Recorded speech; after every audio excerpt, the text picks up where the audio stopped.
Olá, boa tarde a todos, todas e todes. Será que já temos pessoas aqui na nossa sala para participar do nosso bate-papo de hoje? Por enquanto, ainda não consigo ver se tem pessoas aqui já para poder assistir a nossa live. Mas enquanto vocês vão entrando, vão chegando, eu vou agradecendo desde o início a presença de vocês. Vou pedindo bênção aos mais velhos, bênção aos mais novos, agradecendo ao Congresso Virtual da UFBA pela oportunidade da gente estar tendo esse espaço aqui de diálogo, sobretudo por ser uma discussão que é muito cara para todos nós que estamos participando da mesa, que é uma mesa coordenada pela professora Maria Cecília de Paula Silva, onde nós vamos discutir a educação decolonial e os espaços decoloniais na pós-graduação em educação da Faculdade de Educação da UFBA. E a gente pede hoje a bênção e a permissão aos ancestrais, às energias da natureza. A gente sauda a dona do dia, que é Yansan, parreira e mãe. A gente sauda também a Xangô, para que dê uma excelente fala a todos nós que vamos participar desse momento, e que o nosso diálogo chegue até vocês com muita leveza, tranquilidade, um pouco de provocação também, porque é necessário. E para iniciar a fala da nossa mesa virtual, desse congresso, o professor Admilson, mais conhecido como AD, vai estar realizando a sua fala, e a gente vai destinar, em média, de 15 a 17 minutos para cada convidado. A benção, meu pai AD, tudo bom com o senhor? Você consegue me ouvir? Oxóssi abençoe. Axé, meu pai Xumaré te abençoe também. Então, fique à vontade, o espaço é do senhor. Bem-vindo. Mojubá, Olorum, Babá, Olodumare, Onile, Mojubaim, Exu, Yanjobá, Babá, Exu, Mojubaim, O, Egum, Aê, Sheba, Orum, Mojubaim, Aorixá, Laê, Aorixá, Lorum, Mojubaim, Agô, Aolorum, Pai Olodumare, apresento meus cumprimentos, ao dono da terra apresento os meus cumprimentos, a Exu Yanji, Rei e Pai de todos os Exus, apresento os meus cumprimentos. A todos os Eguns deste e de outro mundo, apresento os meus cumprimentos. A todos os orixás deste mundo e do outro, apresento os meus cumprimentos. Me dê licença, Caô, Cabiecile, nós vos saudamos por ter vindo para a terra. Oiá, Padá e Parrei, Oiá. Iá Surefumi, Babá Surefumi, bênção meus pais, Motumbá os meus irmãos que compõem a mesa, professora Cecília, professor José Val, professor Emanuel e professor Eduardo.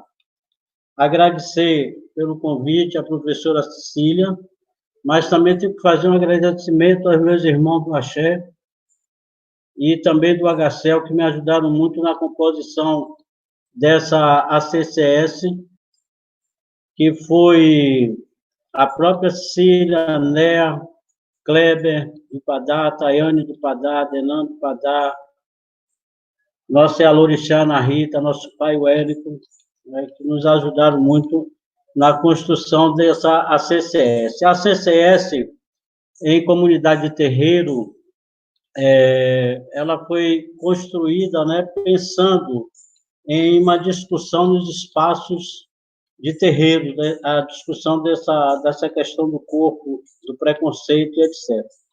E aí Cecília me pediu para, nesse bate-papo aqui nosso, falar sobre a experiência dessa CCS, que ela, inclusive, participou e gostou muito, e pediu para eu falar sobre essa experiência que nós tivemos nessa CCS. A gênese da disciplina, ela foi montada da seguinte forma: com nascimento, vida e percurso, e morte como renascimento, né? Então, isso foi que baseou. E aí, eu começo a aula lá na CCS, eu gostaria, inclusive, tinha conversado com ele, com o Eduardo, mas na época ele estava envolvido com concurso e tal, lá em feira, e precisava fazer o concurso e terminou não podendo participar, porque a ideia era abrir a disciplina com alguém falando do trabalho sobre Exu. Né? E eu tinha pensado nele, mas aí não deu. Mas, mesmo assim, o primeiro dia de aula com o pessoal, eu comecei cantando uma música, um samba, já que a disciplina também foi montada em cima da trilogia do antigo Código Penal, que tinha o candomblé, o samba e a capoeira, né, como coisas proibidas nesse país. E aí, conforme Munanga também, que eu me baseei em Munanga, né, que para qualquer pessoa se firmar como ser humano, ela tem de conhecer um pouco da sua identidade, das suas origens e da sua história, né? Baseado nisso, a gente foi desenvolvendo a disciplina. E no primeiro dia de encontro com os alunos, eu não, ficaram assim um pouco chocados, porque eu comecei cantando um samba enredo da Beija-Flor de 1978, a criação do mundo na tradição Nagô, né? Ierê, ierê, ierê, oh, trava um duelo de amor e surge a vida com seu esplendor, bailou, bailou no ar, o ecoar de um canto de alegria. Três princesas africanas da sagrada Bahia, Iacalá, Iadetá e Anassô. E aí, quando chega, né, nessa parte, eu paro e começo a falar, inclusive, dessas três africanas que chegam, e aí pergunto a ele se alguém sabe o nome, por exemplo, do terreiro da Casa Branca, né, ali na Vasco da Gama, que foi o primeiro terreiro, pelo menos que sabe, de acordo com Edson Carneiro, naquele livro Candomblé da Bahia, né, que começa ali na Barroquinha e depois vai para lá. E aí eu pergunto se alguém sabe o nome do terreiro. E aí, coincidência ou não, ninguém sabia o nome do terreiro, só conhecia como Casa Branca, e é Ianaçu, né, o nome do terreiro, ele achei Ianaçu, que é essas três africanas cria esse primeiro terreiro. E aí, a partir disso aí,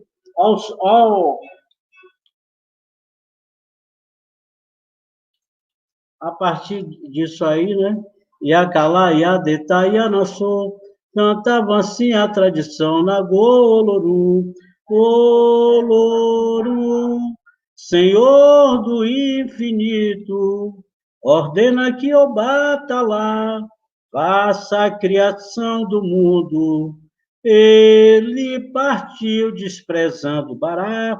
E aí vem a importância de Exu, né? Porque quando é dada essa missão, desconhece-se Exu, e aí eu começo a falar sobre e desmistificar a questão do orixá Exu, né? E que tudo dentro do axé, ele, por ser o orixá responsável pela comunicação, pelos caminhos, né? Tem que fazer as obrigações tudo primeiro pedindo licença a Exu. E aí a gente discute aí, claro, surge essa questão de fazer a relação, né, com de Exu, com o diabo, aquelas coisas todas, sempre tem essa discussão, e aí a gente começa a discutir isso para quebrar isso. A ideia da disciplina é justamente essa, né? É desmistificar essas coisas que estão por aí. E aí eu continuo lá com samba até chegar por que é que Oxalá, por exemplo, não pode comer comida com dendê, essas coisas, né? Por conta dele não ter conversado, ter pedido permissão a Exu, e aí provoca uma sede danada nele, ele vai com o Pachorô e bebe aquela água lá do dendezeiro e se embriaga, né? E aí a gente vai discutindo isso. A disciplina também, ela traz também muita coisa da Lei 10.639, de 2003, e da 11.645, né, que torna obrigatório nas escolas o ensino da cultura e da história do negro e dos povos indígenas na sociedade brasileira. Claro que eu enfoquei mais na questão dos negros, né? Trazer essa temática para dentro dos estabelecimentos de ensino à comunidade, com certeza, é uma tarefa primordial e urgente para a gente. E aí, através dessa CCS, nós aprofundamos os conhecimentos da cultura afro, né? E depois desse primeiro encontro, nós tivemos um encontro lá no HCL, que estava tendo, no período, se eu não me engano, acho que foi no dia 15 e 16 de agosto, que tem o seminário do HCL, coincidiu, né? Corpos de Submissos e Emancipação Humana, onde todos eles foram obrigados a assistir esse seminário para começar também a discussão com essa questão do corpo, né? E depois eu levo a professora Wanda Machado para conversar comigo. Wanda, inclusive, é minha irmã lá do Axé também, né? Nossa grande Wanda. E ela discute a questão da afrodescendência recontada e fala da experiência dela com a escola que tem no Ilê Axé, o Poafunjá. E aí ela se baseia muito no livro dela, que é a experiência dela nessa escola, que é Irê Ayó, né? Uma epistemologia afro-brasileira. E aí foi muito legal essa discussão com Wanda Machado, né? E isso aí porque nós ficamos fazendo o fluxo e refluxo, né? Tanto na universidade quanto nos terreiros, né? E esse encontro com Wanda foi na Universidade Federal, lá no HCL, e depois nós fomos lá para o Ilê Axé, o Poiapadá, que é a nossa casa, e foi com a professora a doutora Vlamira Albuquerque falando sobre a história revisitada. E aí a discussão foi muito grande, que inclusive nessa ida ao Oiapadá, nós contamos com a colaboração dos nossos irmãos lá do Padá, e a pré-EBOME, eu digo pré-EBOME porque ela vai se tornar EBOME ainda esse ano, Tayane Demicher, fez um circuito com eles lá, a partir da casa de Exu até a casa de Oxalá, né? E a proporção que ia passando nas casas, ia falando como era a saudação de cada orixá, né? E falando a característica de cada orixá. Dessa turma de 16 alunos, nós tivemos 4 alunos que eram do Axé, inclusive 4 Iaú, né? Do Axé.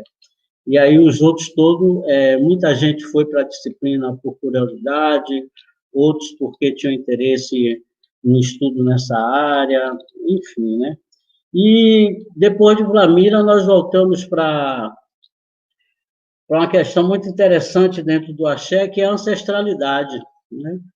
E aí, nessa questão da ancestralidade, corpo e ancestralidade, nós levamos o Norval Cruz. Norval tem um trabalho muito interessante sobre corpo e ancestralidade, interessantíssimo, e aí fez uma dinâmica com o pessoal dentro da mata, saindo ali da parte da mata ali, que tem atrás da faculdade de educação, e aí foi para a sala de aula, depois voltamos para a mata. E aí discutindo esses elementos, né, da natureza, que é a base do nosso axé, né?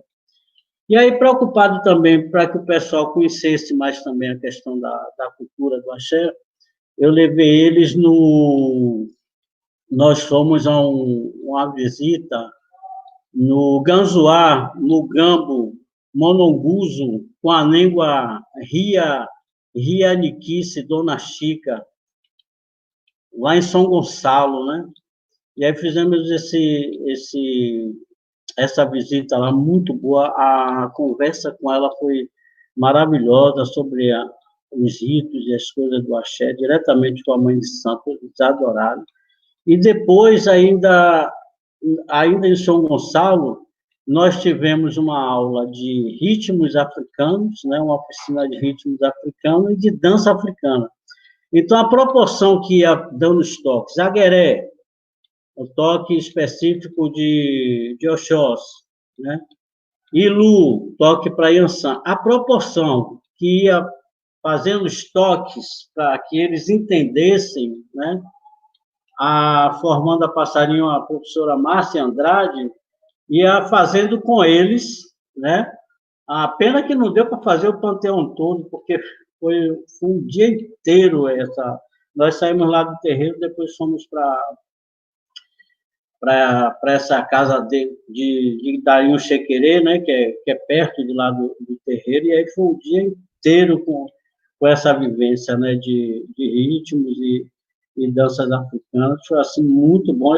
Eu aprendi muito com essa CCS, né? E como a trilogia Candomblé, Capoeira e Samba, né? E o nosso irmão, o Pedro Moraes, né?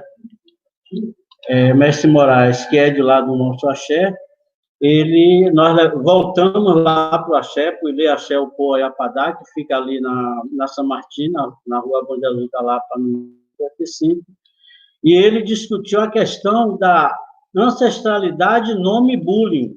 E aí foi discutida essa questão, tanto do nome, especificamente no caso do nome na capoeira, né? Porque também no candomblé, quando você faz sua iniciação, você ganha um nome. E a capoeira, ela segue esse ritual também, né? E aí foi discutida essa questão de determinados nomes, né? Que são dados na capoeira. Depois dessa vivência com o Moraes lá no Oiapadá, nós fomos para um terreiro lá na Lagoa da Prata, do Babalorixá Reginaldo Santos, que é o pai de axé de Rafael, de Rafa, meu filho, né? E aí nós fomos visitar esse terreiro lá, passamos o dia todo, e o nosso Babalorixá Reginaldo, o Xagunã, ele falou sobre cargos e funções dentro do axé, né? E aí foi muita pergunta, por que isso, por que aquilo, o que é Ked, o que é Ogã, o que é Alabê, essas coisas todas, que foi muito, mas muito rico mesmo essa discussão, né? E aí, ainda dentro da questão de corpo, capoeira, candomblé, essas coisas, eu não podia deixar de levar uma pessoa que hoje, há uns 3 ou 4 anos, eu venho dizendo que eu paro para me reconceituar ouvindo o Vitor, Luiz Vitor Castro Júnior, que foi meu aluno aí aqui na Federal e que hoje é meu mestre, meu orientador, né? E Vitor foi lá para o Padá, para o Ilê Axé Oiapadá, e discutiu o livro dele, que é muito interessante, né? Que é As Encruzilhadas Fotográficas de Marcel Guaparu, né? Que é esse livro aqui, ó. E foi muito legal essa discussão do corpo na capoeira com Vitor. Muito interessante a partir dessas fotografias, né? Do início do século XX, né? Que foi o trabalho de pós-doutorado dele. E depois nós tivemos a experiência também de um trabalho de mestrado de Flávio Cardoso falando sobre Iemanjá. E aí levou o livro dele, que é esse aqui, o Doiá, minha mãe. A partir daqui nós conversamos sobre o Orixá Iemanjá. Muito, muito, muito, muito interessante esse bate-papo de Flávio com o pessoal, né? E depois nós voltamos lá para o Axé Oiapadá, com a nossa irmã Cláudia Sepúlveda, que trabalhou a questão muito interessante. Eu fiquei apaixonado, cada bate-papo com os colegas, né? E aí todo mundo interagia, claro, eu saí assim encantado. Eu acho que eu preciso repetir esse ACCS na UFBA, que foi muito legal. E Cláudia discutiu a ciência, a raça e a identidade nacional, partindo do princípio de como determinados elementos, né, se utiliza da ciência para justificar os seus preconceitos, né? E a base teórica que ela usou lá no dia foi o Espetáculo das Raças, né? Esse livro aqui. e levou várias coisas, vários estudos, inclusive de Nina Rodrigues, etc. E, assim, eu até falei com ela assim, disse, olha, eu tenho um colega que me ensinou o seguinte, que a gente tem que ensinar todos os ateus, o nosso amigo Emmanuel, e tem que ensinar e orientar todos os ateus a lerem a Bíblia, né? Então, acho que todos nós estamos discutindo essa questão afro também, independente da forma como, e na época que ele fez, a gente tem que dar uma lida também em Nina Rodrigues, né? Para ver o que de bom e o que de, vamos dizer assim, de dificuldade se tem para o que deve ser acompanhado e o que não se deve ser acompanhado, né?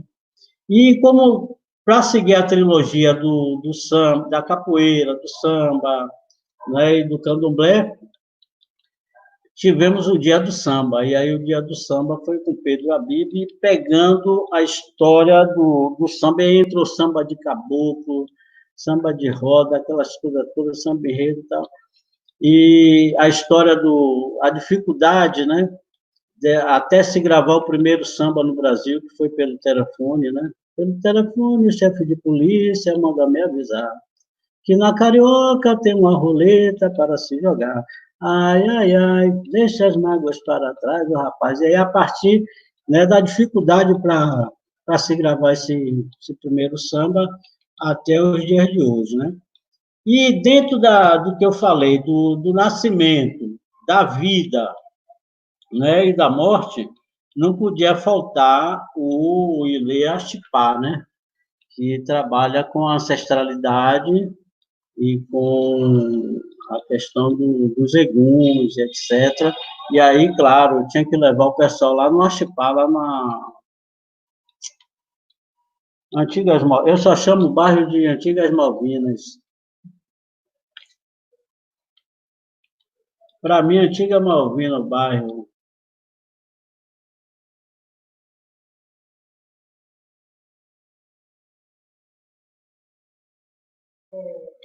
Enfim, quando eu lembrar o nome, bairro da Paz, hoje, né? Para mim é Malvinas. Para mim é Malvinas. Tá? E aí levei lá no bairro da Paz. E aí a conversa foi com o Genaldo, né, o Alabade lá, e meu pai Wellington, o Ogé Labi, que também ele é o Ogete lá do Achipá, né? E aí foi essa questão de se discutir a morte do plano físico e o renascimento do plano espiritual, né, que tem no candomblé, né? E aí foi muito interessante. E também tivemos uma discussão lá no Padá, Eliaxel Padá, que é Opô Padá, que é lá meu terreno, a nossa casa, né? Que foi com uma urbanista, arquiteta e urbanista, Vilma Patrícia, que é funcionária da FACED, inclusive. Está fazendo doutorado na área de urbanismo, né? E ela ela apresentou o trabalho dela, criada pelos búzios, desenhando para os orixás, né? E ela já fez muita intervenção em vários terreiros, né, do ponto de vista urbanístico, né, urbano e arquitetônico, e lá nesse dia, lá no Ilhaxé, o Poiapadá, ela também deu umas dicas lá de como ampliar o barracão, inclusive, depois disso, o barracão lá foi ampliado, onde poderia ampliar a cozinha, aí já começou também a ampliar a cozinha. E, sim, antes de ir para o Axipá, nós assistimos o filme de Mestre Didi, né? Em homenagem a Mestre Didi, a Lapini, a herança ancestral de Mestre Didi. Assistimos esse filme, e aí depois disso nós fomos para lá. A disciplina, ela tinha um total era 60 horas, passou de 60 horas. E aí ficou muita gente que eu tinha pensado em levar para a gente discutir, conversar. Não deu tempo, porque acabou o semestre, né? E eu estou recebendo o sinal aqui que o meu tempo acabou, mas eu queria também terminar aqui com só uma partezinha aqui de um samba também, né? Que discute essa questão do candomblé. E as escolas de samba, a Bahia já teve várias escolas de samba, né? Infelizmente não tem mais, mas a resistência no Rio ainda existe para as escolas de samba. E aí, assim, o samba foi da Grande Rio, que está falando do Abaeté, e aí eu peço aos colegas, né, e às pessoas que estão ouvindo, para entrar nessa campanha de salvar o Abaeté, que estão querendo fazer intervenções não muito boas lá no Abaeté, né, ameaçando, inclusive, uma coisa tão sagrada para nós do candomblé. Salve o candomblé, epa, reoiá, grande rio Tata Londirá, pelo amor de Deus, pelo amor que há na fé, eu respeito o seu amém, você respeita o meu axé, então respeito o meu axé, ok?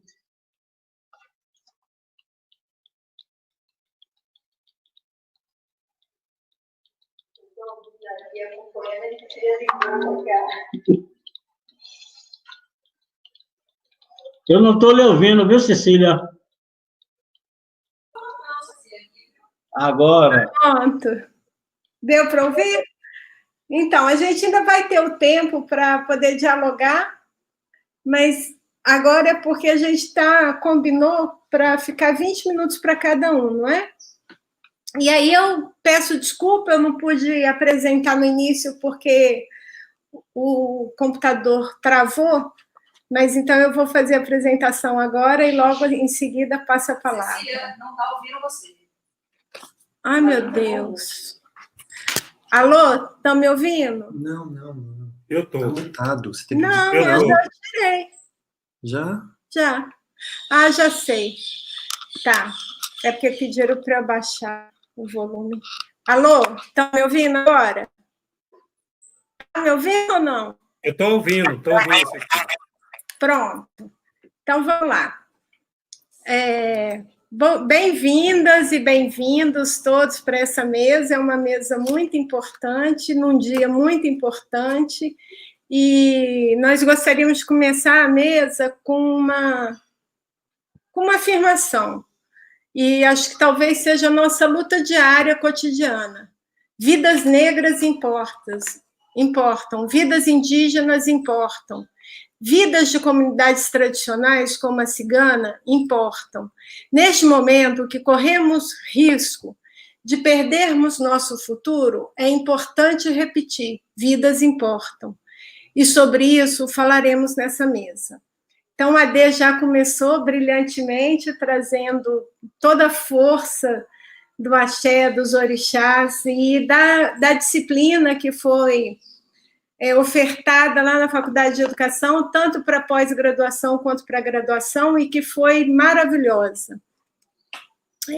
Eu sou Maria Cecília, vou fazer uma breve introdução, e nós somos da Faculdade de Educação da Bahia, né, da Federal da Bahia, dessa instituição, e do programa de pós-graduação em educação, que tem seu início na década de 70, 1971, em que, desde então, contribui com a formação de pesquisadores e pesquisadoras e docentes do ensino superior e dos demais níveis de ensino, ou cargos administrativos. Muitos destes fundaram e participaram do programa de pós-graduação em educação e que hoje fundam e participam de outros programas, tanto na Bahia quanto em todo o Nordeste, no Brasil e até no exterior.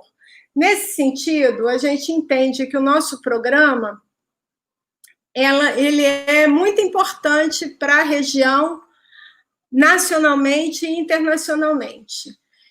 E nós propusemos essa mesa pelo Grupo HCEL. E é uma mesa toda gaceliana, então nós temos professores de vários locais, mas todos eles são do HCEL e passaram pelo programa de pós-graduação em educação. Então, eu vou apresentar esses colegas. Um já se apresentou, o professor Admilson Santos, ele é professor da Faculdade de Educação da UFBA e também da Faculdade de Educação Física da Universidade Estadual de Feira de Santana. ele participa de 2 grupos de pesquisas, além do HCL. O professor Eduardo Miranda, e eles vão falar um pouco mais do grupo. O AD, se quiser também se pronunciar, é professor da Faculdade de Educação da Universidade Estadual de Feira de Santana, e ele participa do grupo HCL e recém fundou um grupo que certamente ele vai falar, porque tem tudo a ver com o tema da mesa. O professor Emanuel Soares, que é do Centro de Formação de Professores da Universidade Federal do Recôncavo da Bahia, também do grupo de pesquisa HCL, e participa também de programas de pós na sua instituição. E o professor Dr. Jorgeval Borges, da Universidade Estadual do Sudoeste da Bahia, da UESB, também do grupo HCL. Então, são todos muito parceiros, né? E saudamos aos mais velhos e aos mais novos, todas as pessoas presentes nessa sala, e com a proteção de nossos ancestrais, expressamos nossa profunda alegria por participarmos do importante evento do Congresso Virtual da UFBA 2020.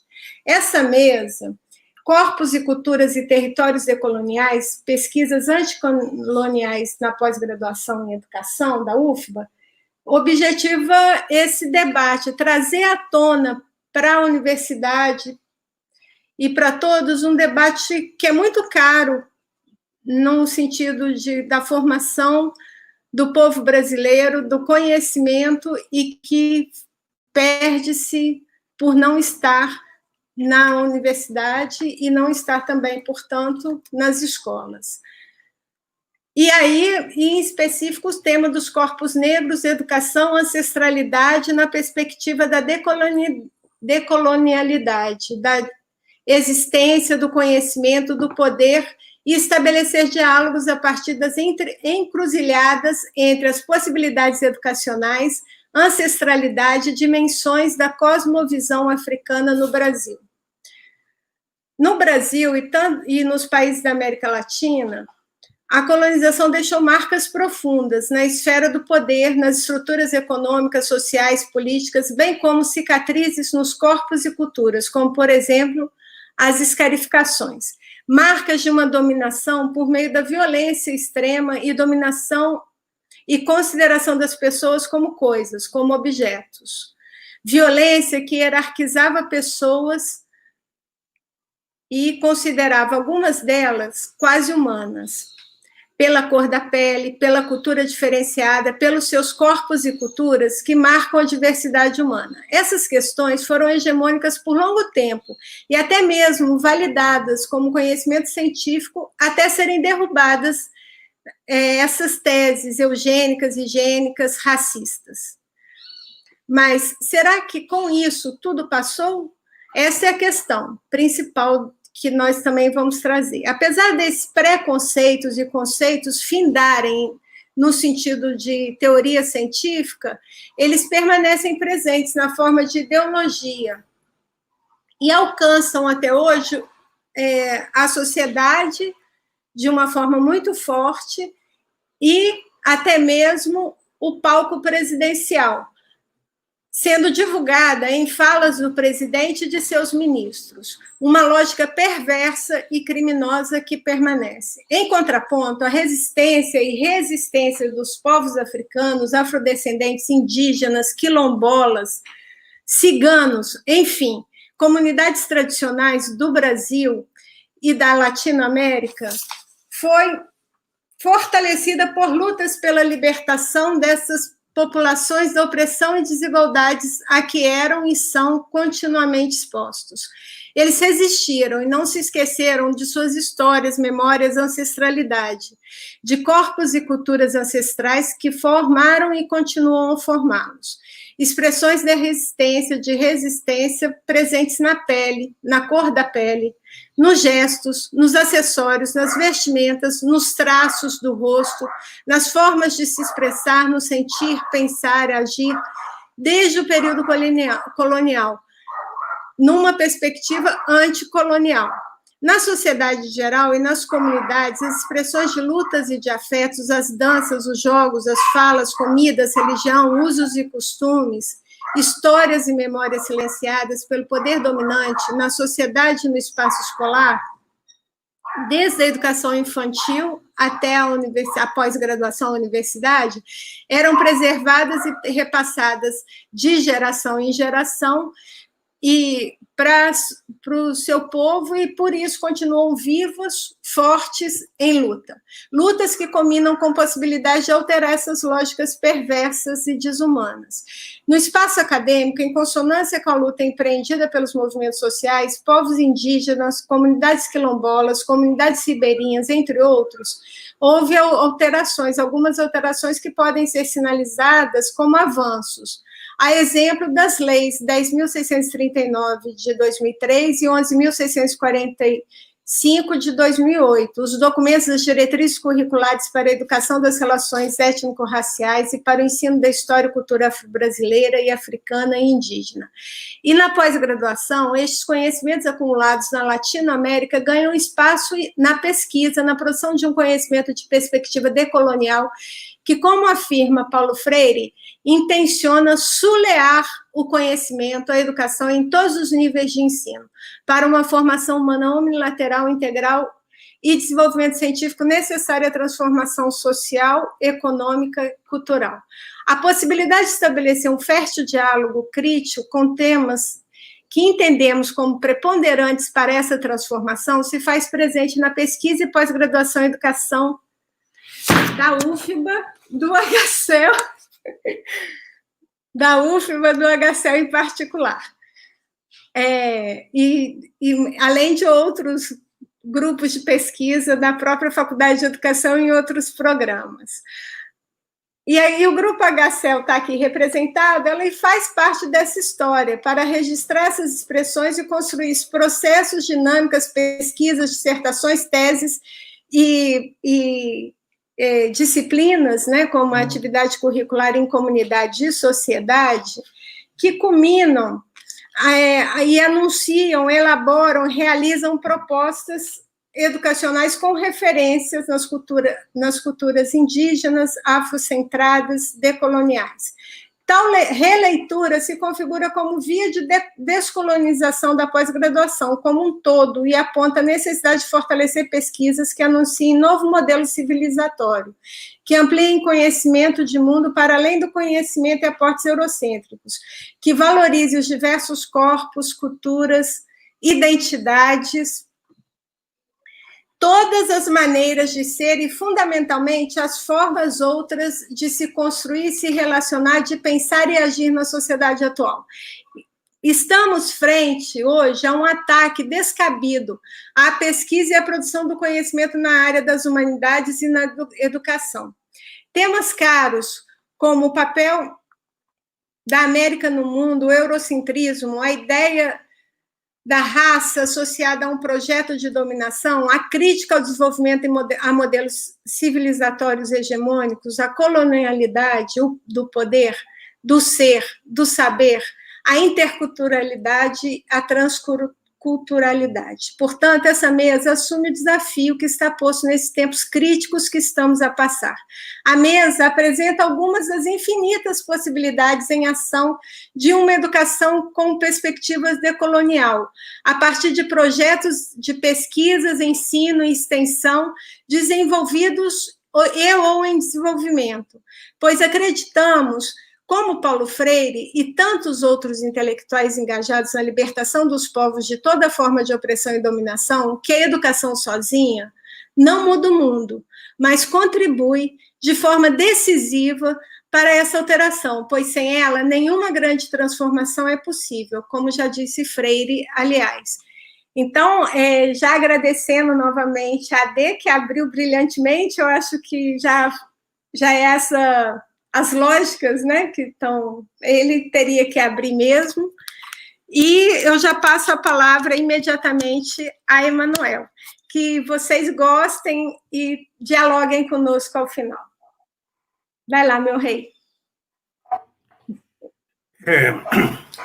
Antes de mais nada, eu gostaria de saudar meus ancestrais, Eparrei Ansan, Caô Cabecilé Xangô, saudando os dois ancestrais do dia de hoje, eu saúdo a todos.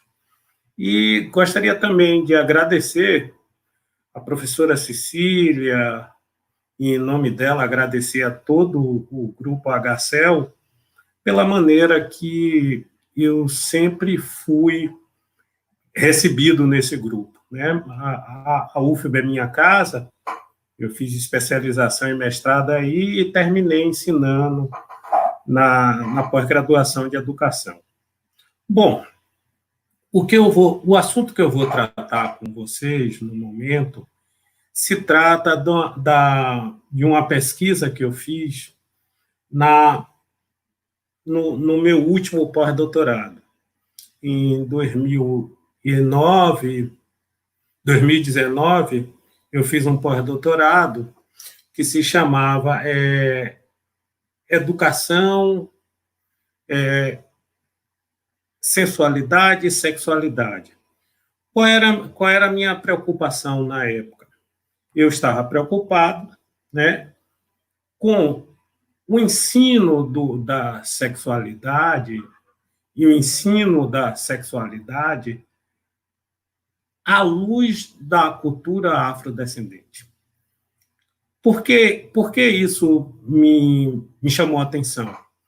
Lendo o filósofo Severino Ngonha, filósofo africano, ele vai mostrar que a etnografia, quando nasce, vai mostrar que o conhecimento é do mundo civilizado, do mundo culto, e que os povos estudados por etnográficos são povos exóticos, são bárbaros, são diferentes, mas não são cultura, não são gente, né? Não constroem uma história, não constroem uma maneira de viver no mundo, não são nada, são só curiosidades para ser estudados. Olhando desse jeito, falava-se até, né, a gente vai ter um início de um cristianismo que está pensando que está nos fazendo um favor, que está dizendo que cristianizar é civilizar, é educar, é tirar esse povo da barbárie. E, com isso, nós tivemos uma educação sexual toda em cima de um pecado da Igreja Católica Cristã. Nós vivemos por bastante tempo, né, e até hoje ainda estamos vivendo nisso, sobre a égide de bulas papais, sobre a égide de Concílio de Trento, que dizia que sexo, prazer, riso, alegria, tudo isso é pecaminoso. Tudo isso nos leva a uma situação não civilizada, que isso é uma coisa bárbara, e que a gente tem que se educar e conter esses instintos.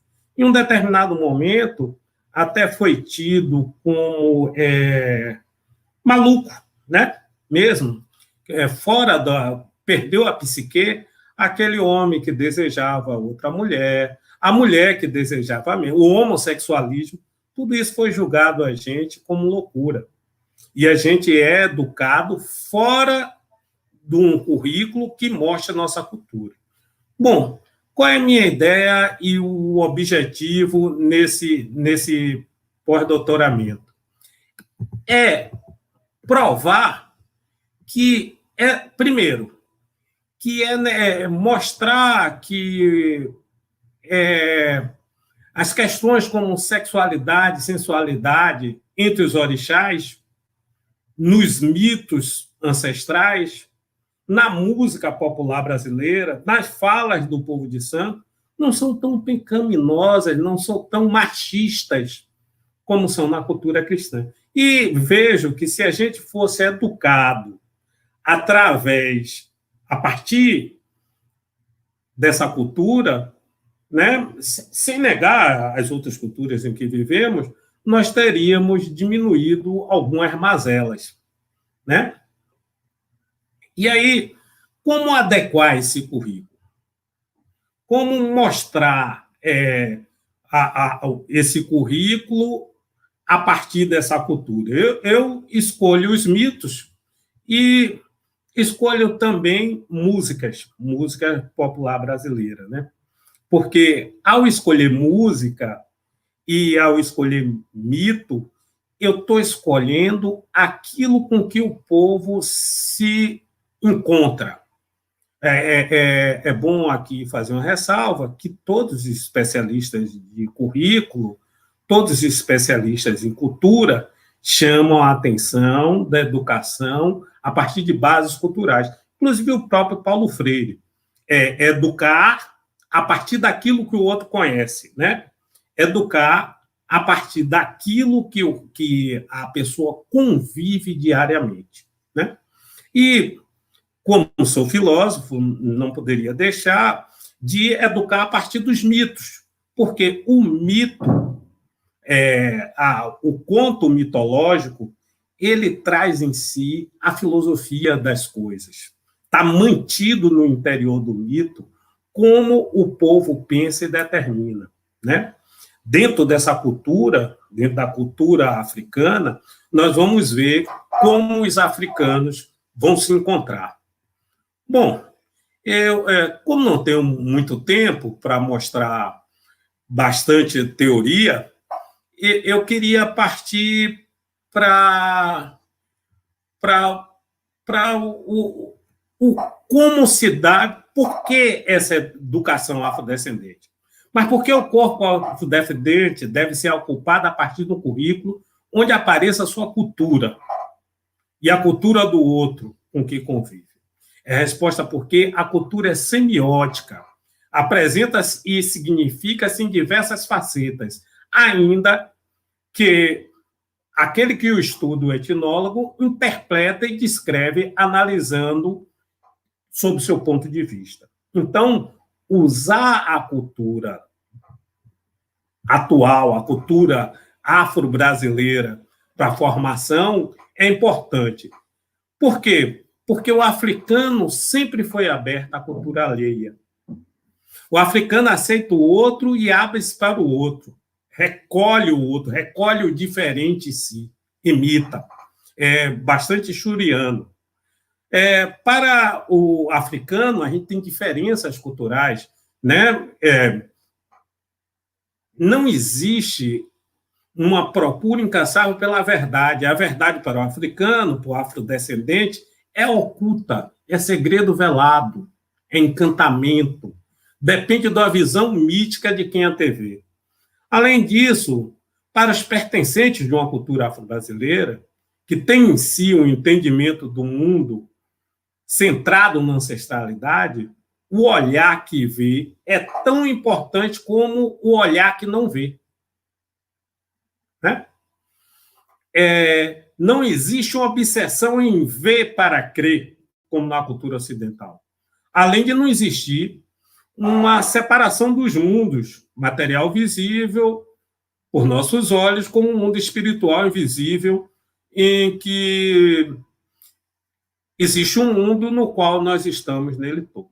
Bom, dito isso, eu vou partir para um dos mitos que talvez me ajudem a falar de sexualidade, sensualidade, sem grandes problemas. Né?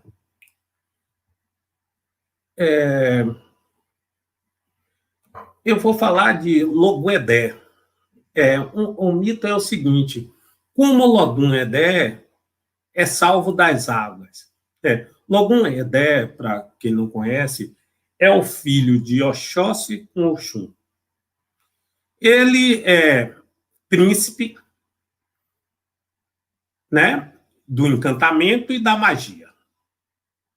Oxóssi e Oxum eram dois orixás bastante vaidosos, orgulhosos, e eles viviam às turras. A vida do casal era insuportável. No meio dessa turra, eles decidem se separar e faz o que a gente chamaria hoje de uma guarda compartilhada. Resolve que era melhor se separar e o filho fica metade dos anos das matas com Oxóssi e a outra metade fica com Oxum no rio. Com isso, Logum se tornou uma criança de personalidade dupla. Olha aí, já um problema que seria para a nossa comunidade hoje e que não é para os afrodescendentes. Cresceu metade homem, cresceu metade mulher. Oxum proibiu Logum Edé de brincar nas águas profundas, pois o rio é muito traiçoeiro e uma criança na sua idade podia se afogar. Mas Logum era bastante curioso e vaidoso como os pais. Logum não obedeceu à mãe.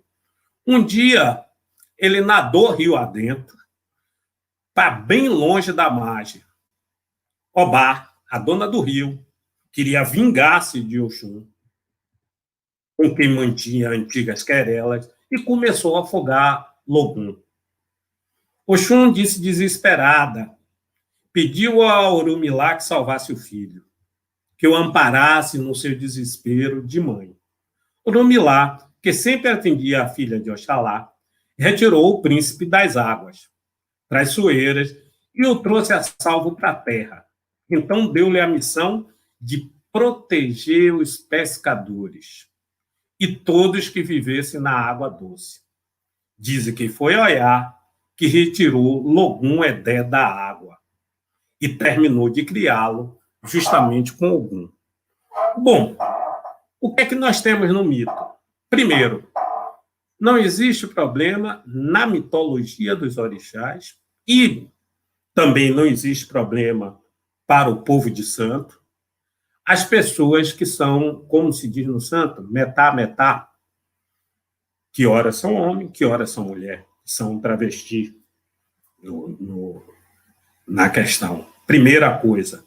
Segunda coisa, como Logum Edé, a mudança não é um problema para a religião dos orixás, né? A mudança, a diferença, tornar-se diferente, enquanto para a cultura ocidental toda a atenção é da gente manter-se igual e obediente, manter-se num sentido só, mudar para essa cultura não é um problema, né? Ninguém vai perseguir Logum Edé por causa dessa mudança sexual dele. Então, através dos mitos, se uma criança, ao invés de ser catequizada por jesuítas, aprendesse a mitologia dos orixás, ela não teria sérios problemas, né, na sua sexualidade. Ela ia aprender bem melhor isso. Eu vou contar para vocês um outro mito, que, contando os mitos, eu antes até conversei que eu ia botar música, mas me disseram que não é bom, né, de bom tom. Eu vou contar outro mito para vocês, que é um mito onde Oiá vai trair Ogum e ficar com Xangô, né? Xangô, em visita a Ogum, conhece a sua linda mulher Oiá. Xangô é irmão de Ogum, em visita à casa do irmão, se apaixona, né, perdidamente pela irmã do outro. Isso para outro tipo de coisa, para outro tipo de cultura, já seria por demais o irmão se apaixonar pela mulher do outro. Então, dessa maneira, o que é que fica posto? Ele fica atrás de Oiá até que ele vai visitando a casa de Ogum e pede Oiá para fazer a comida dele, que é o amalá, o caruru. Ele faz a comida e ele bota um pouco de um pó nessa comida. Oiá, ao comer, começa a cuspir fogo. Xangô, indignado, pede a Oiá para sair da casa, porque ele descobre que quando vê Oiá cuspindo fogo, que ela esteve junto com Xangô. Ogum expulsa Oiá de casa. Bom, moral da história. Não tem feminicídio. Ninguém morre.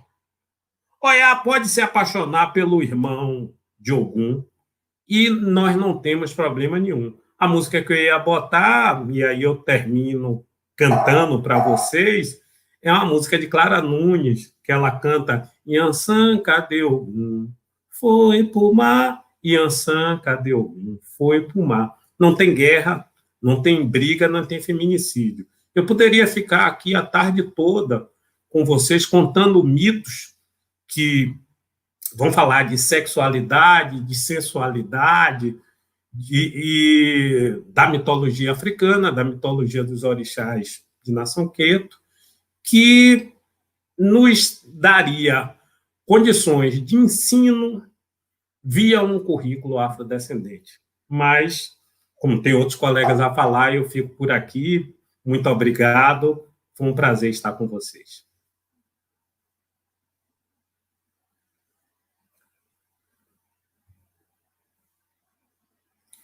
Liga o microfone, Cecília.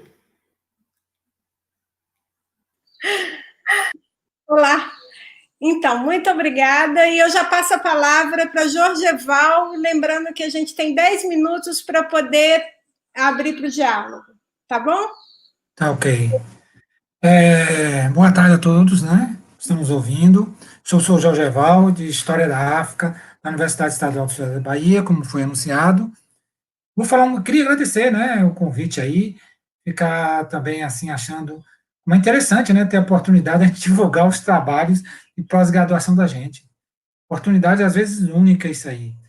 O HCL já há uns 10 anos, né, que a gente está aí, essa parceria no HCL, principalmente com formação de professores, né, para o ensino, depois da lei, né, para o ensino de História da África.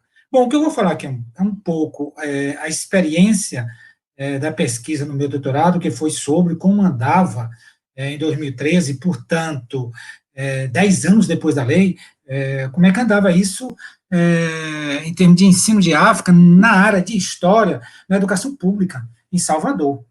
Bom, um pouco isso aí e um pouco da minha experiência lá na UESB, ensinando História da África. O que eu vou falar é um extrato um pouco aí da experiência de 16 anos lá e a experiência do doutorado.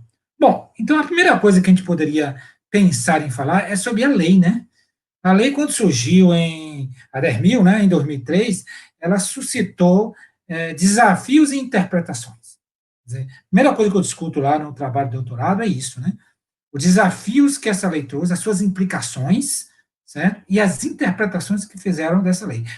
Parece uma coisa simples, mas quando a gente adentra nisso aí, haja variáveis para discutir sobre esse tema. O que eu quero destacar agora sobre esse tema, muito rapidamente, é a ideia de escola plural que o Conselho Nacional de Educação, em 2004, portanto, um ano após a promulgação da lei, elabora interpretando a lei. A lei vem para defesa da escola plural. O conceito-chave que rege a lei, segundo o Parecer Nacional de Educação, que criou as diretrizes, esse parecer vai se transformar nas diretrizes para a educação das relações étnico-raciais no Brasil, a partir de 2004, é a ideia de escola plural, certo? Que significa, substancialmente, não a negação da história europeia, da influência europeia, mas a inclusão daqueles povos que ficaram afastados, notadamente os povos africanos indígenas e com o acréscimo dos povos asiáticos. Essa ideia de escola plural, que é um tema para a gente debater aí, se por acaso a gente tiver mais tempo aí para discutir.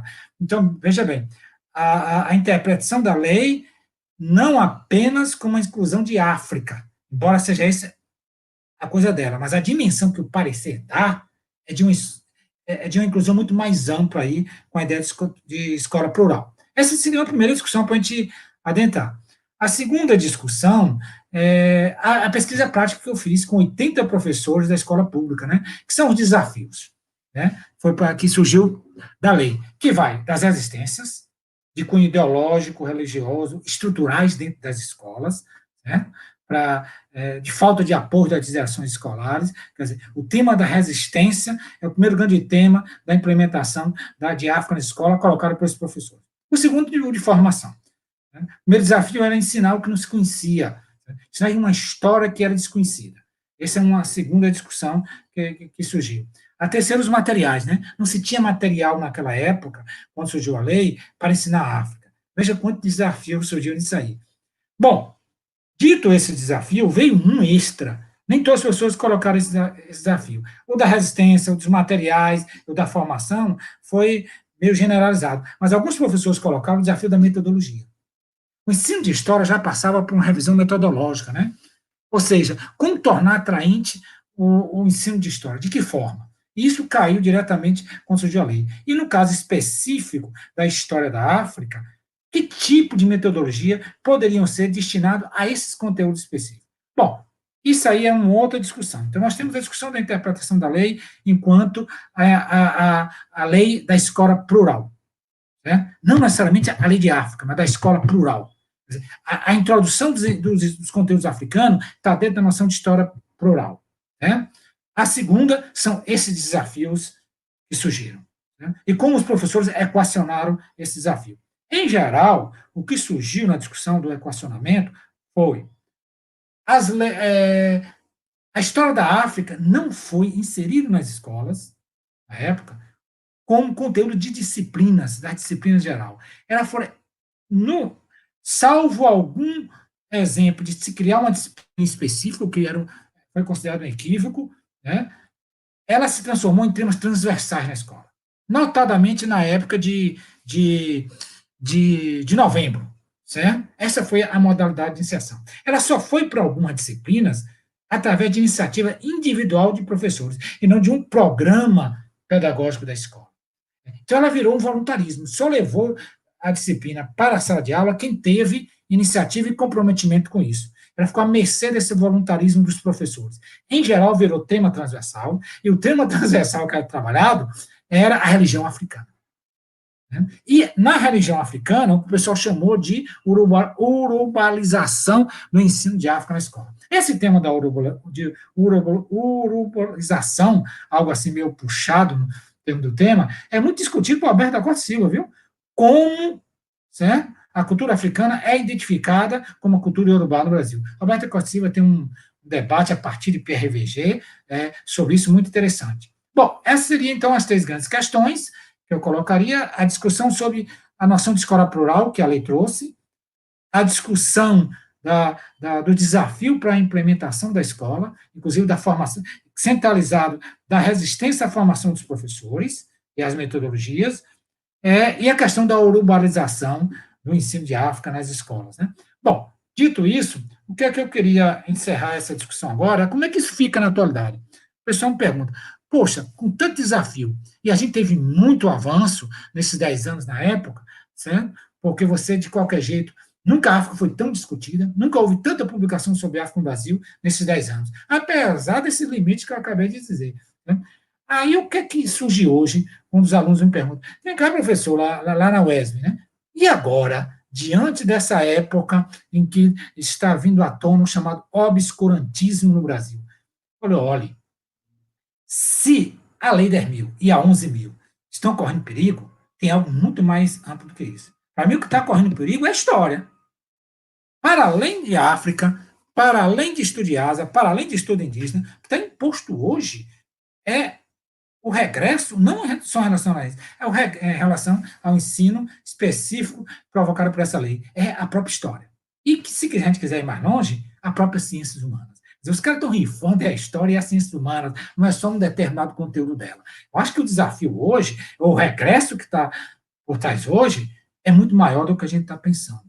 Né? Bom, dito isso, eu queria colocar uma coisa aí, aproveitar aí para fazer umas palavras finais e abrir aí um leque aí para alguma intervenção aí do público, é o seguinte, hoje, a discussão que a gente tem que trazer não é só se a África está acontecendo na escola. De que forma ela está acontecendo? Como os conteúdos de África estão trabalhando? Né? Aí eu queria chamar uma discussão. Né? Eu trabalhei com livro didático no mestrado.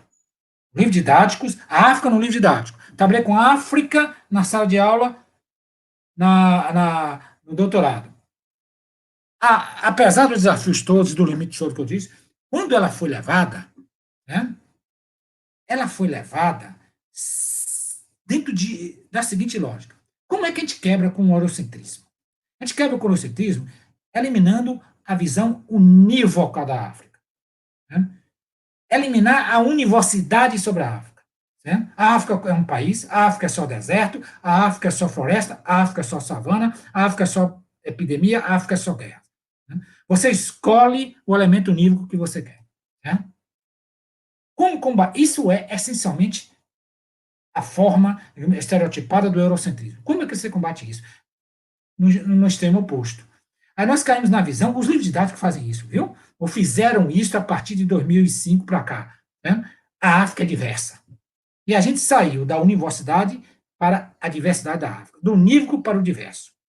Hoje a discussão que eu estou trazendo é, será que a gente não está puxando bambu, certo, para o outro lado? Quer dizer, correto a crítica e a necessidade de superar a visão unívoca da África. Mas a gente não está criando uma África tão fragmentada, a ideia de não é uma África una, mas são as várias Áfricas. Então, a África não tem, certo, uma tradição histórica, como os povos asiáticos reivindicam, como o povo europeu reivindica, né?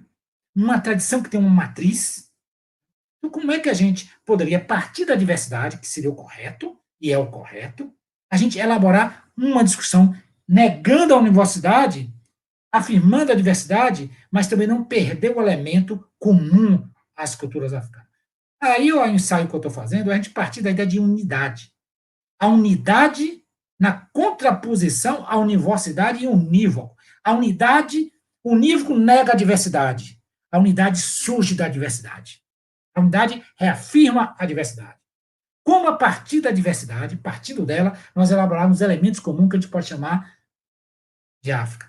Como a gente não cair na ideia, ou é singular do unívoco, ou é plural. É plural e singular. Aí a ideia de unidade. A essa ideia de unidade africana, na contraposição à universidade, é que eu recomendo a leitura, para finalizar de vez, de Cheikh Anta Diop, né?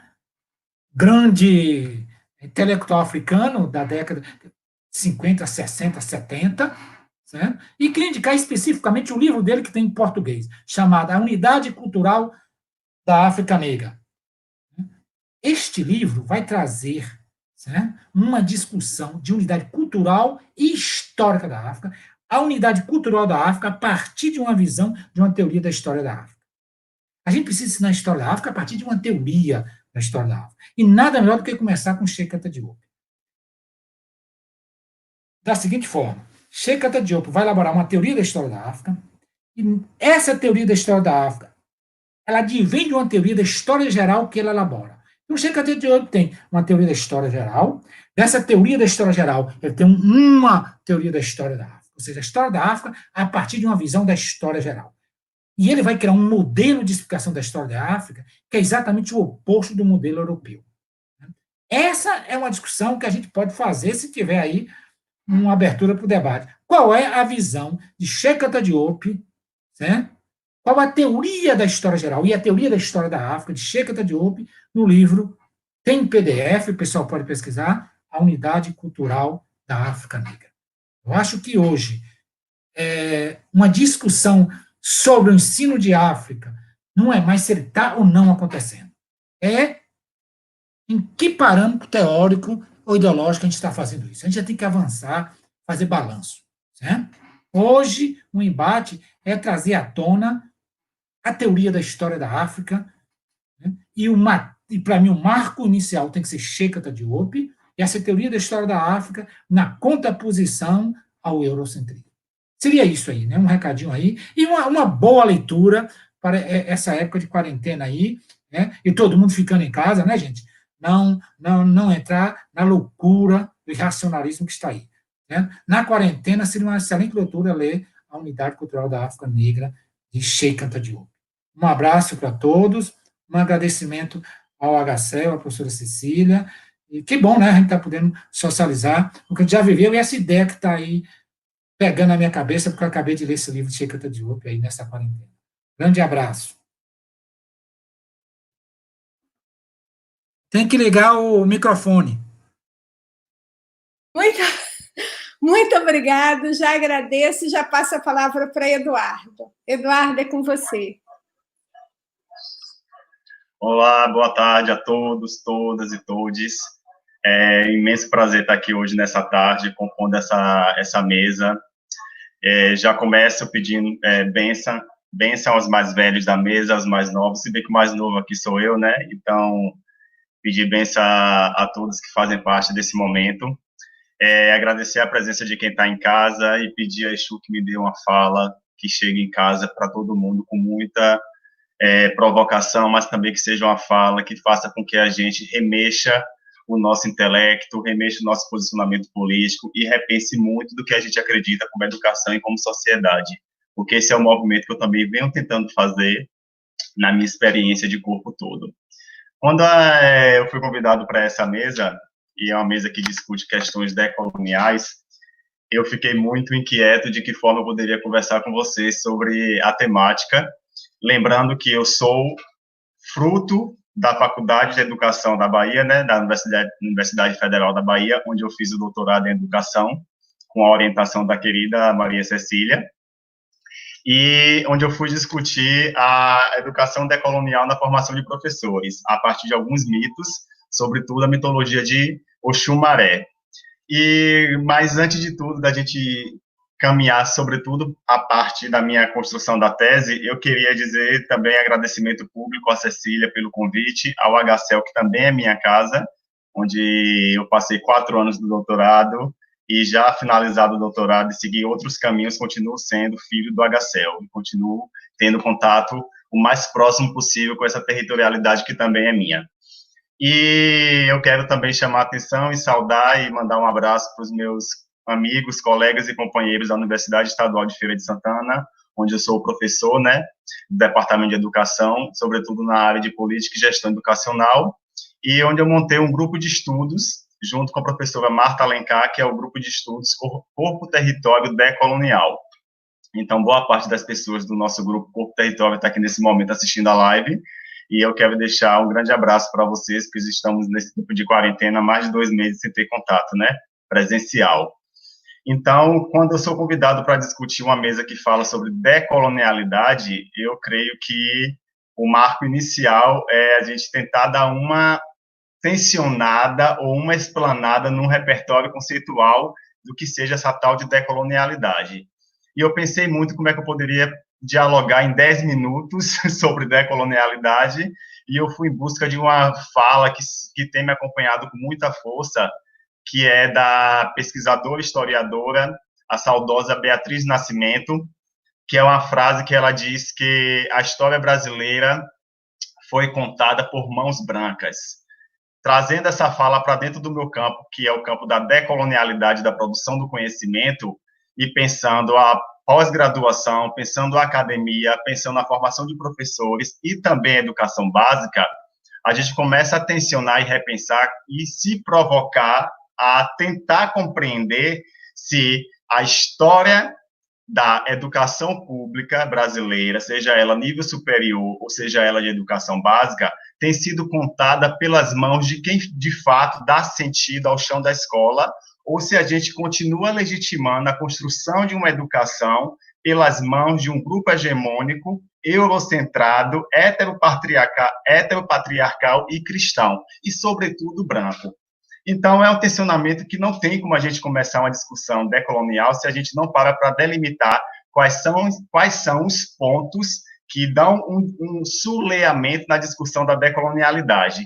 Então, quando eu pensei na construção da minha tese de doutorado em um programa de pós-graduação reconhecido internacionalmente, como é o da UFBA em Educação, e eu fiquei pensando de que forma eu poderia a formação de professores, e eu já tinha um trânsito muito intenso pelas casas de candomblé da Bahia, e eu fui discutir a formação identitária desses professores, e eu a todo tempo me entregava um repertório teórico legitimado e consagrado para discutir formação de professores por um olhar eurocentrado, teóricos eurocêntricos, né?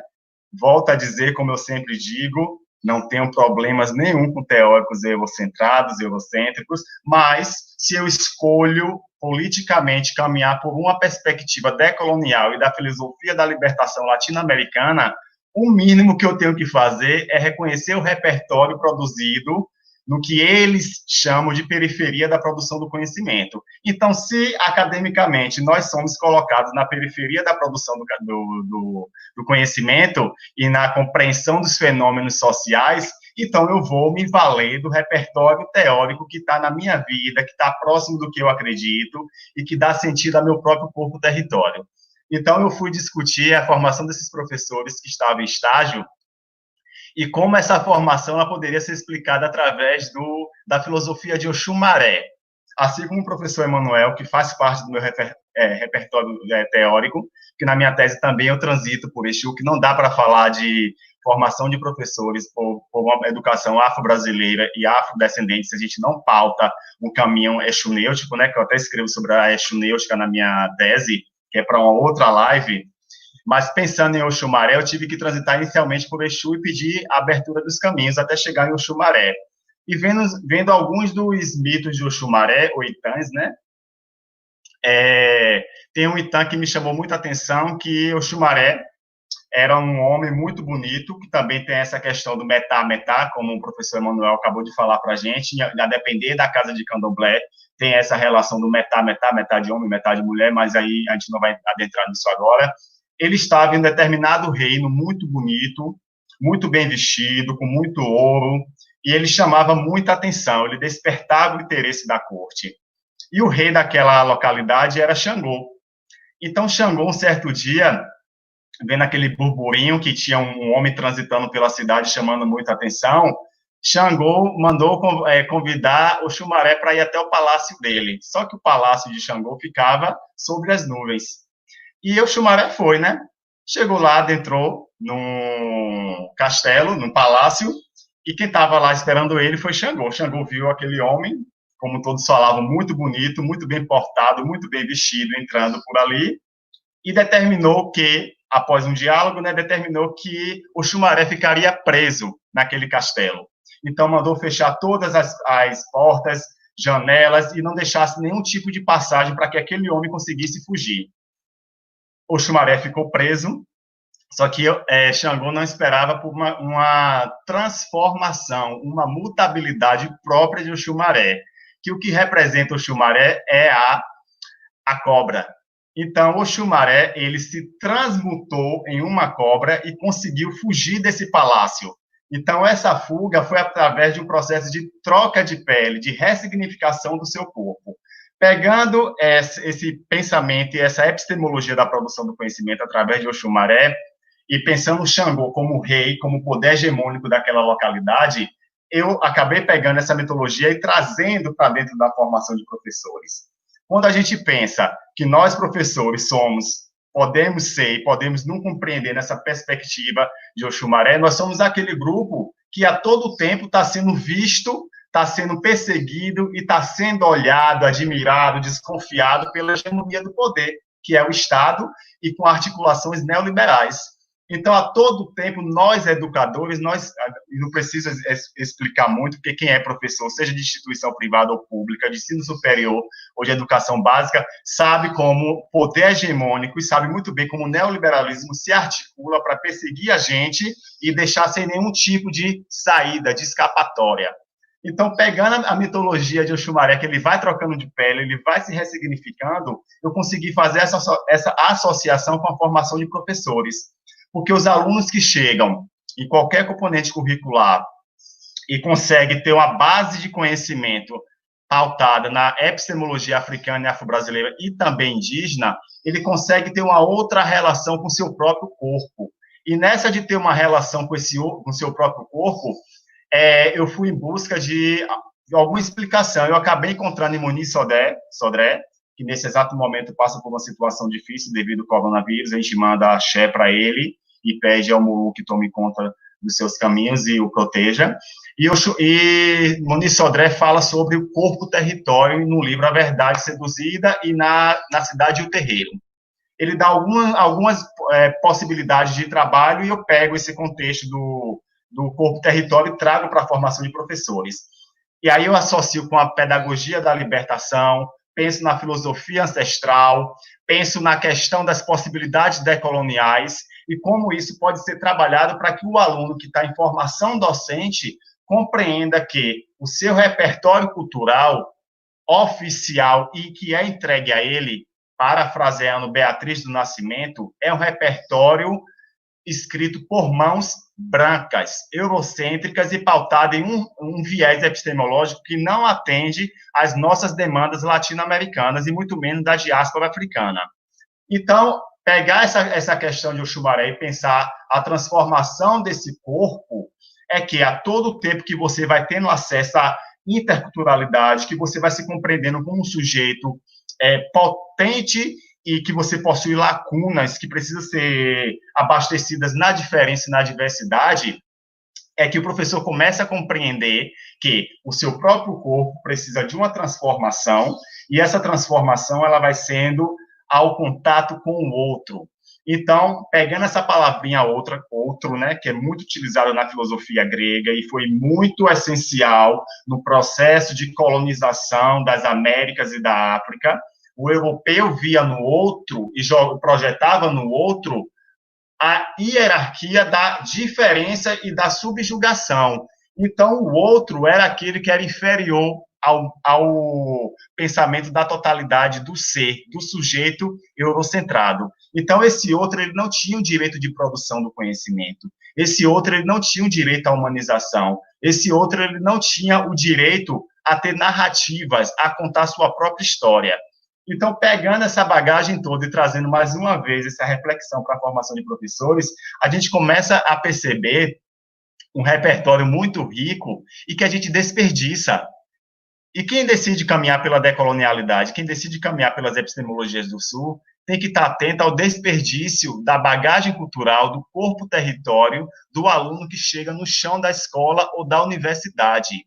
Então, eu fui professor de estágio supervisionado e atualmente sou professor de política e gestão educacional. E muitas pessoas se questionam por qual motivo você começa suas aulas e todo o trânsito com intelectuais negras. São várias explicações que eu posso dar para isso, mas tem uma básica. Boa parte dos meus alunos da formação de professores, tanto na UFBA, quando eu estive como substituto, quanto na UFES, como eu estou como concursado efetivo, são alunos negros ou pardos, pegando o IBGE, são pretos em sua maioria, que vão compreender a sua formação por um repertório teórico que não fala do seu próprio corpo, que não fala da sua ancestralidade, que não fala e não traz um repertório linguístico, ancestral, de território, de saberes mitológicos que contam a história do seu povo. Então, a gente fica trabalhando com perspectivas eurocentradas. Cecília está me ligando aqui, eu acho que já é o tempo. A gente fica trabalhando com uma perspectiva eurocentrada que nem sempre consegue abarcar a totalidade do rosto, do corpo, dos sentimentos e da carne viva e das veias abertas da América Latina. Então, Cecília está me ligando, não sei se meu tempo já acabou, qualquer coisa divide a tela aí, porque eu vou continuar falando. Se dividir a tela, eu entendo que acabou. Ah, pronto, acabou. Gente, foram menos de 10 minutos, é um pouquinho do que eu posso falar, só um breve recado. Quem quiser discutir um pouco mais comigo, segue o nosso Instagram, @Corpo Território Decolonial. Obrigado, Cissa. Microfone. É só para a gente dar um tempinho para poder responder algumas questões que estão sendo colocadas aqui. O meu moderador que está me reclamando aqui comigo. Então, por isso, eu vou escolher uma aqui que não dá nem para selecionar muito. Mas, primeiro dizer que a gente está sendo muito bem visitado. Nós temos o professor Miguel, que está aqui adorando, que foi orientador de 2 da mesa, né, de AD e de Emanuel. A professora Roseli, Dante Galef, Ive Guedes e outros que passaram por aqui, deixaram suas boas-vindas, o HCL em peso, o Adriano, da UFRB, e tem questões aqui muito interessantes. Eu vou passar uma questão, fazer uma síntese para que vocês possam se pronunciar, senão o tempo vai terminar e vocês não podem voltar e falar, que é como as pessoas estão colocando, como é difícil falar da questão decolonial, da decolonialidade.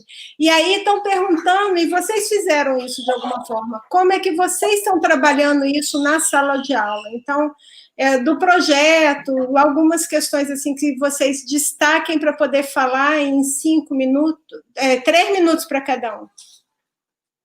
Pode? Olha, tem uma questão aí envolvendo a capoeira que eu achei interessante. A pessoa perguntando o que é que a gente acha, já que é para a mesa, da capoeira gospel, né? E aí, recordando a um grande amigo meu, que foi orientador de Sicília, Vitor Marinho sempre dizia para a gente nas aulas, dizia assim, olha, não existe abdominal capitalista nem abdominal socialista. A ação do abdominal é abdominal. Então, a capoeira é capoeira. Mesmo... E aí tem um problema, porque aí vão mudar a letra de algumas músicas que são de origem afro, vai botar lá a gospel, tudo bem. E o ritmo, e a música, a raiz vai ficar lá, não tem jeito, entendeu? Pode falar de quem quiser, de Salomé, de Cristo, mas a essência, a raiz, né, musical está lá. A não ser que bote outro ritmo aí que a gente não conheça, tá entendendo? Mas capoeira é capoeira, gente, a raiz está lá. Pode mudar o que for, as ladainhas e tal. Mas, e aí, o toque do berimbau, quando chama lá os ancestrais, a depender do toque, está chamando ancestral, e aí, vai mudar? Como é que fica isso? Né? Aí eu deixo a questão aí para ser discutida, né? Bom, eu trabalho com esse tema em duas frentes. Uma no mestrado de História da África. Eu ministro a disciplina Cultura das Américas. Ela tem ela é bem ampla, né? E aí, geralmente, eu trabalho as coisas que eu estudei. Eu me baseio nisso. Eu fiz doutorado numa tese sobre Exu, depois eu fiz um pós-doutorado falando a biografia de uma mãe de santo, Mãe Baratinha, e esse último pós-doutorado também me joguei a isso. Então, o que é que eu faço? Eu pesquiso sobre o assunto, porque eu sou filósofo de formação, pesquiso pelo assunto e falo sobre ele. Em filosofia, cá no Centro de Formação de Professores, eu ministro cultura e educação afrodescendente, filosofia africana, né? Uma filosofia afrodescendente, eu aponto também para esse caminho, então eu busco sempre esse conteúdo, até porque eu sou ogã, sou filho de santo, é onde eu me mexo bem. Eu descobri aonde eu trabalho, me distraio, pesquiso e dou aula. Eu trago a cultura afrodescendente, uma filosofia afrodescendente. Eu defendo isso plenamente. Existe uma filosofia, existe uma maneira de pensar do afrodescendente que nos difere dos outros. É isso que eu faço.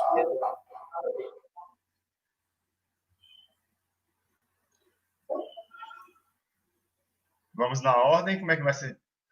Edu, pode falar. Posso? Não, desculpa, Jorge Eval, é que eu não sabia quem... Jorge Eval, microfone. Liga o microfone, Jorge Eval.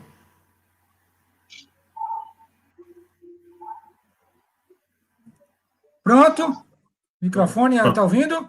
Pronto, é isso aí. Eu terminei minha fala um pouco dando o norte disso aí, né, cara? Quer dizer, como eu sou da área de história, né? Então tem as suas especificidades. A minha fala foi entender a história da África a partir dos próprios africanos, né, cara? E citei para mim, talvez o mais polêmico, a gente dizer que é o maior de todos, isso é coisa sem sentido, mas talvez o mais polêmico de todos eles, que é Cheikh Anta Diop. Certo? Então, entender a história da África a partir de uma concepção elaborada sobre essa história, partindo de dentro do continente. Para mim, isso aí seria a forma decolonial. E não tem coisa melhor do que começar com Cheikh Anta Diop. De vez em quando eu falo, começar com Cheikh Anta Diop. Agora, se quiser ir mais longe, poderia começar com Ibn Khaldun. O problema é que a gente cita esses nomes para as pessoas. Se a gente fala de Heródoto, Tucídides, todo mundo sabe o que é. Quando você cita Sheikh Anta Diop e Ibn Khaldun, você dá um chute assim nas pessoas que as pessoas se assustam. Então a gente começa dando esse susto, entendeu? Você sabe quem são esses caras? Não. São gênios conhecidos na Europa, nos Estados Unidos e no Brasil, never. Nunca foi trabalhado, né? Bom, a outra questão sobre essa questão decolonial, como é um termo que na área de história está chegando muito timidamente e muito sob surpresa, a gente faz uma associação. Olha, essa discussão decolonial surge de outra forma durante os movimentos de independência, principalmente, eu vou citar o nome, de Nkrumah, né? Nkrumah já dizia, certo? Isso aqui não é movimento de descolonização, é movimento de independência, certo? Porque a gente vai enfrentar o neocolonialismo. Aí eu falo, se a gente quer começar na história a discutir o conceito decolonial, lê o livro clássico Neocolonialismo, Última Etapa do Imperialismo, de Kwame Nkrumah. É mais ou menos isso que a gente tem. Está sendo bom essa discussão, porque a gente vai lá discutir que Nkrumah já falava de que uma coisa é independência e outra coisa é descolonização de fato. O desafio para a descolonização cultural que a África tinha que passar. E aí entra, mais uma vez, a ideia de unidade africana, pan-africana na época, a gente chamava de pan-africanismo, hoje também o pessoal meio que abandonou essa discussão, que a gente trava. Mas é isso aí, certo? No curso de História é resgatar o conceito de neocolonialismo a partir dessa discussão da descolonização, ok? Mas é isso, ver a África a partir, antes de tudo, pelos africanos.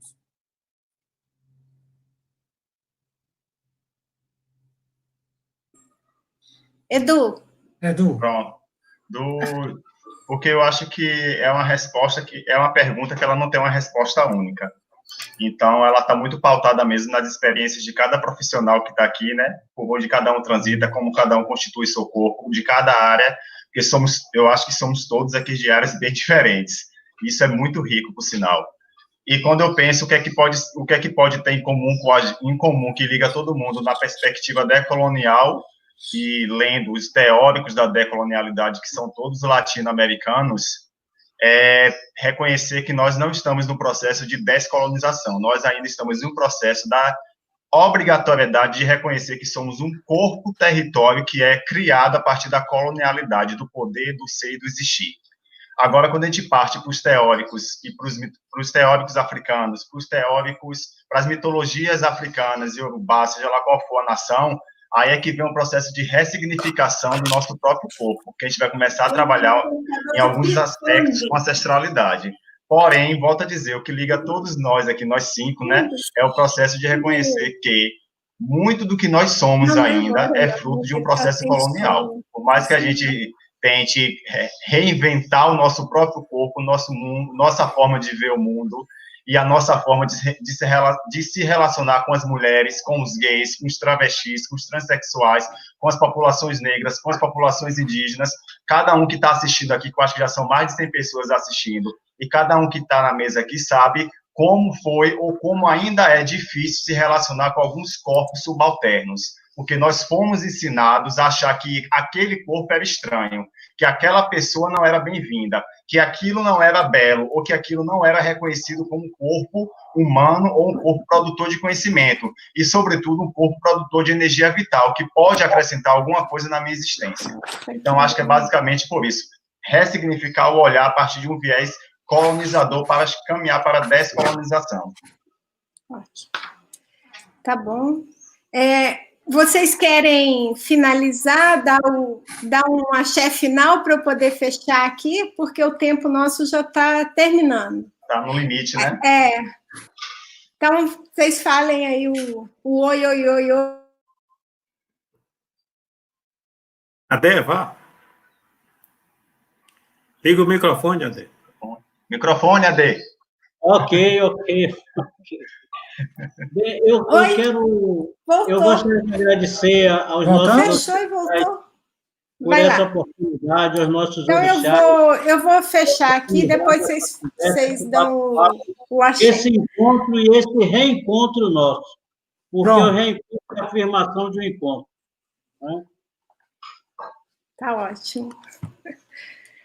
Então, a proposta da mesa foi oportunizar esse diálogo, inicial e é interessado, então, na sequência, a gente vai tentar propor várias outras coisas, o Grupo HCL e todos os outros grupos dos professores estão abertos para essa discussão, e é uma discussão necessária, como o Edu colocou, nós ainda estamos no início disso, e reconhecer isso é o primeiro momento, né? E é como o Emanuel falou, a gente tem que estudar, tem que começar a ver, porque para nós isso é muito novo. Mas é só assim que a gente vai conseguir mudar alguma coisa.